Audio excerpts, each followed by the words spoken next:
ఓటర్ల జాబితా ప్రత్యేక సవరణ ఎస్ఐఆర్ ప్రక్రియలో భాగంగా రాష్ట్రంలో అర్హులెవరి ఓట్లు కూడా పోకుండా తీసుకోవాల్సిన చర్యలపై పార్టీ నేతలతో చర్చించనున్నట్లు బీఆర్ఎస్ కార్యనిర్వాహక అధ్యక్షుడు కేటీఆర్ తెలిపారు.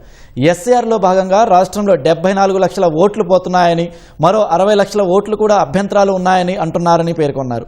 కేవలం 2 కోట్ల ఓట్లు మాత్రమే సరిగ్గా ఉన్నాయని చెప్తున్నారన్న ఆయన అర్హుల ఓట్లు కూడా కొన్ని తొలగించారని సమాచారం ఉందని అన్నారు. 17న ఓటర్ల జాబితా ముసాయిదా ప్రచురిస్తారని, ఆ తర్వాత తీసుకోవాల్సిన చర్యలపై పార్టీ నేతలతో చర్చిస్తున్నట్లు కేటీఆర్ తెలిపారు.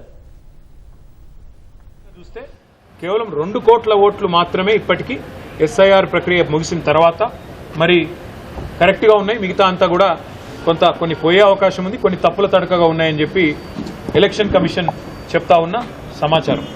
అయితే 17 నాడు, ఆగస్టు 15 నాడు ముసాయిదా ప్రచురిస్తారని చెప్తున్నారు, ఓటర్ లిస్ట్ ప్రచురిస్తారని చెప్తున్నారు.